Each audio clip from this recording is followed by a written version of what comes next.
suis Yoann Elmaleh, je suis anesthésiste réanimateur à l'hôpital privé Claude Gallien dans l'équipe de Quincy Anesthésie. L'anesthésie ne se résume pas seulement à endormir et à réveiller des patients. On a un engagement bien plus clair qui est la recherche clinique. L'objectif est d'optimiser nos pratiques, d'améliorer nos stratégies péri-opératoires et de remettre en question les techniques d'anesthésie qu'on utilise tous les jours. Quincy Anesthésie, c'est une équipe de médecins anesthésistes qui a pour objectif de développer l'anesthésie en France. On est 12 actuellement à temps plein dont l'objectif est de travailler au bloc opératoire, d'améliorer la prise en charge et la sécurité des patients au bloc opératoire avec un vrai objectif de pédagogie envers tous les praticiens anesthésistes de France. Nos travaux de recherche ont déjà permis d'apporter plusieurs avancées dans le domaine de l'anesthésie. La première étude RATAPED a permis de montrer la faisabilité de l'anesthésie loco-régionale chez les enfants de 6 à 12 ans. La deuxième étude, l'étude Casa-César, a permis de montrer que le bloc du carré des lombes était aussi efficace que la rachimorphine, donc la technique analgésique de référence finalement en post-opératoire de la césarienne. Moi j'ai beaucoup travaillé sur la reconnaissance des nerfs par intelligence artificielle. J'ai publié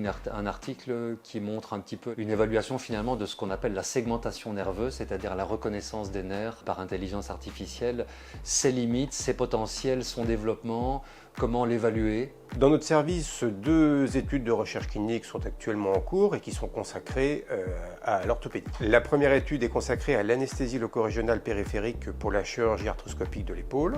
La chirurgie arthroscopique de l'épaule sous ALR pur est en train de devenir une évidence pour beaucoup de praticiens et deviendra sans doute le gold standard dans les années à venir. Pour ces interventions, l'introduction du trocar postérieur par le chirurgien se fait sur une zone cutanée qui se trouve à la frontière de plusieurs dermatomes.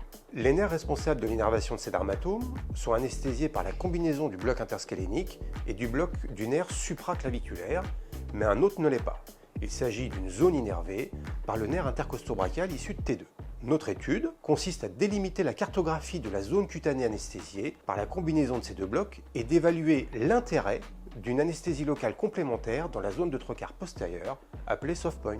Une seconde étude porte sur l'analgésie après une chirurgie arthroplastique de hanche. La prothèse totale de hanche est une intervention qui est extrêmement pratiquée en France. La prise en charge de la douleur post-opératoire par l'anesthésie loco-régionale est un enjeu majeur. Cela permet une meilleure récupération fonctionnelle à court et moyen terme et de diminuer la consommation des opiacés et surtout de diminuer la durée moyenne de séjour. Pour répondre à ces exigences, nous évaluons le volume idéal d'une nouvelle technique d'anesthésie loco-régionale périphérique permettant d'avoir une analgésie efficace sans limiter la reprise de la marche en post-opératoire immédiat. Une autre étude qu'on mène dans le service, c'est l'étude Dynasty, c'est l'évaluation de la dysfonction diaphragmatique après chirurgie thoracique non intubée. La chirurgie thoracique non intubée, aussi appelée NIVATS, c'est une technique particulière d'anesthésie qui consiste à endormir les patients, en tout cas les opérer sous une sédation légère, sans avoir à les intuber, contrairement à la technique conventionnelle. Dynasty, c'est donc le premier travail qu'on réalise de manière prospective sur le sujet. On sait que la dysfonction diaphragmatique est associée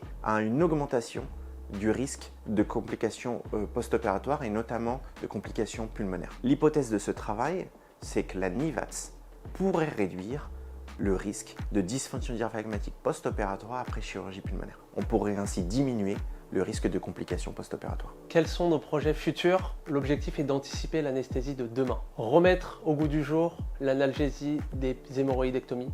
Le but est de proposer une technique, le bloc pudendal, qui est une technique gastro-entérologique, éco-guidée pour améliorer nos pratiques, sortir de la neurostimulation pour repartir à l'éco-guidage, l'utilisation de l'intelligence artificielle pour faire plein de choses, à savoir l'optimisation de la consultation préopératoire. Le but est d'entraîner un modèle, entraîner une intelligence artificielle pour dépister l'anémie, sevrer le tabac, l'anticipation des complications cardiovasculaires avec les bilans cardiovasculaires pré-op et même le dépistage du syndrome d'apnée obstructive du sommeil pré-op. Deuxième idée, pourquoi pas discuter de la douleur chronique, la douleur transitionnelle et la douleur aiguë post-opératoire avec différents questionnaire automatique permettant d'orienter les patients en consultation lorsque la douleur est trop intense en post-opératoire. Et enfin, le cœur du sujet, c'est l'utilisation de l'intelligence artificielle au bloc opératoire en anesthésie loco-régionale.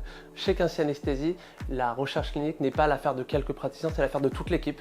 L'amélioration de nos pratiques passe par la remise en question de celle-ci à chaque jour, avec l'idée de trouver des techniques novatrices. Et c'est là que la direction de la recherche et de l'enseignement de Ramsey nous assiste et nous aide à chaque instant en nous fournissant une aide méthodologique, une aide logistique, des données statistiques si on a besoin d'aide statistique. On a accès à un panel qui nous permet de développer notre activité de recherche. Une aide financière avec un financement de nos recherches cliniques qui est alloué en fonction de notre recherche lorsqu'elle passe au COS. Notre engagement est clair, innover, expérimenter et améliorer notre anesthésie de demain.